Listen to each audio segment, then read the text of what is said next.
Welcome to the War Room, everyone. I'm your host, and today we're stepping into the shoes of strategic advisors to debrief one of the most brilliant military masterclasses in history. We're looking at the Battle of Mount Dingjun.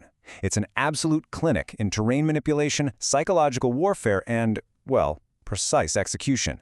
If you've ever wondered how a seemingly untouchable, fortified enemy can be completely dismantled without some massive, drawn-out siege, you are definitely in the right place. But before we get into the troop movements and logistics, I really want you to consider a seemingly impossible scenario. How exactly did an aging general, a guy well over 60 years old, manage to literally decapitate a legendary entrenched enemy commander, completely routing his army and shifting the fate of an entire empire in one single kinetic blow? I mean, it sounds like a movie, right? Well, it all comes down to masterful strategy. Okay, let's dive into this battle plan. First, the Hanzhong gateway. Then, deploying the forces. Third, seizing the high ground. Fourth, the psychology of war. Fifth, the thunderous strike. And finally, a king is crowned. Section 1. The Hanzhong Gateway. All right, the year is 217 AD, and the grand prize here is Hanzhong. Geographically speaking, Hanzhong is the critical northern gateway. In the era of the Three Kingdoms, whoever controls this exact piece of territory essentially controls the logistical highway, the main artery between the resource-rich lands of Ba-Shu and the Central Plains. Now, the rival warlord Cao Cao had already taken this gateway, which meant our protagonist Liu Bei absolutely had to seize it back to ensure his own survival and protect his future regional campaigns. Recognizing the sheer, daunting scale of this treacherous, mountainous landscape, Liu Bei personally led his massive army right into Hanzhong for this critical offensive. But, he didn't do it alone. He was guided by the brilliant tactical mind of his chief advisor, Fa Zheng. Fa Zheng is really the architect of the victory we're about to decode today. He understood perfectly how to weaponize these treacherous mountains and navigate the brutal logistics to gain a massive advantage. Section 2. Deploying the forces. So let's look at the board. Liu Bei stacked his vanguard with absolute all-stars. We're talking Huang Zhong, Xiahou Yuan, Wei Yan, and Zhang Fei, all operating under the masterful advice of Fa Zheng. On the other side, defending Hanzhong for Cao Cao, we've got Xiahou Yuan and Zhang He. Now, Xiahou Yuan was a highly respected veteran, completely renowned for his bravery and his rapid troop movements. But as a strategic advisor, when you evaluate an enemy commander, you don't just tally up their strengths, you hunt for their fatal flaw. And Xiahou Yuan, well, he was notoriously hot-headed. Section 3. Seizing the high ground. And this brilliantly illustrates the opening chess move of the battle. Fa Zheng advised his general, the veteran Huang Zhong, to aggressively take the high mountain directly west of Mount Dingjun. By securing this western high mountain, Huang Zhong and Fa Zheng now completely overlooked the enemy. Down below, Xiahou Yuan was stuck in the valley camp, suddenly, and I mean highly vulnerable to observation. Fa Zheng essentially stole the airspace. He seized complete initiative of the battlefield without firing a single arrow. Section 4. The psychology of war. Here is where you use a classic stratagem perfectly described in our sources as turning guest into host. Let's break down Fa Zheng's master strategy. Step 1. Seize the high mountain, which we just did. Step 2. Provoke Xiahou Yuan by threatening his position.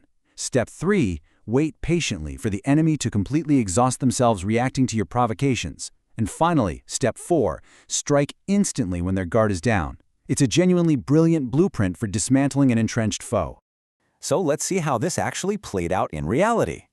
Just as predicted, Xiahou Yuan was absolutely enraged by losing the high ground. His hot temper completely got the better of him. Instead of staying safely behind his defensive walls, he stepped right out of his camp to build new fortifications to protect his vulnerable flanks. I mean, he even went as far as personally repairing the deer horn barricades, those heavy sharpened wooden stakes used to repel cavalry. Think about that. Instead of delegating, the enemy commander became his own handyman. By doing heavy manual labor outside his defenses, he became isolated, distracted, and deeply fatigued. Fa Zheng's psychological trap had worked perfectly. Section 5. The Thunderous Striking. I want to pause on a specific number for just a second. 60. General Huang Zhong, the man tasked with executing this crucial strike, was over 60 years old. In an era where life expectancy was drastically lower, he was an absolute anomaly. But, as the historical texts note, he was a model of being old but vigorous. He had the incredible patience to wait for the exact perfect moment and the immense kinetic energy required to actually deliver the fatal blow. High up on the mountain, Fa Zheng watched Xiahou Yuan exhausting himself with those wooden barricades. The very moment the enemy commander let his guard down, Fa Zheng gave the signal. The time to strike is now. What are you waiting for? It wasn't a casual suggestion, right? It was an urgent, aggressive command to unleash hell. With a tremendous battle roar, Huang Zhong led his army in a terrifying downhill cavalry charge. Striking like a literal thunderbolt with the immense force of gravity on their side, they hit the valley floor before the defenders could even form up their lines. Huang Zhong reached Xiahou Yuan and, in one single devastating motion, struck him down from his horse. The legendary commander was dead before he even knew what hit him. Let's map out the terrifying speed of this collapse. A standoff that had lasted weeks ended in an absolute flash. Fa Zheng spots the opening, giving them a tight window of mere minutes. The downhill cavalry charge takes just seconds to cover the ground. The legendary Xiahou Yuan is killed in an instant, and without their commander, Cao Cao's entire defensive line crumbles and is completely routed in a matter of hours. This is the very definition of tactical shock and awe. Section 6. A king is crowned. The consequences here were frankly seismic. Cao Cao personally tried to rush reinforcements to the area, but because Liu Bei now held all the favorable terrain, Cao Cao was forced to retreat in total failure. By 219 AD, Liu Bei officially captured Hanzhong. Riding the momentum of this monumental victory, Liu Bei declared himself the King of Hanzhong. And for his incredible execution on the battlefield, the aging warrior Huang Zhong was elevated to the highly prestigious rank of General of the Rear, permanently cementing his legacy as one of the legendary 5 Tiger Generals. So the crucial point is this: taking Mount Dingjun wasn't just a battle won, it was a kingdom secured. By capturing Hanzhong, Liu Bei finally achieved the peak military and geographical foundation he so desperately needed. From this secure gateway, he finally had the strategic leverage and the regional resources to truly seriously rival Cao Cao on the grand stage of the Three Kingdoms. This explainer perfectly demonstrates that military success isn't just about throwing the biggest army at a problem. As strategic advisors, we can see that true victory comes from combining terrain advantage, deep psychological profiling of your opponent, and precise, patient execution.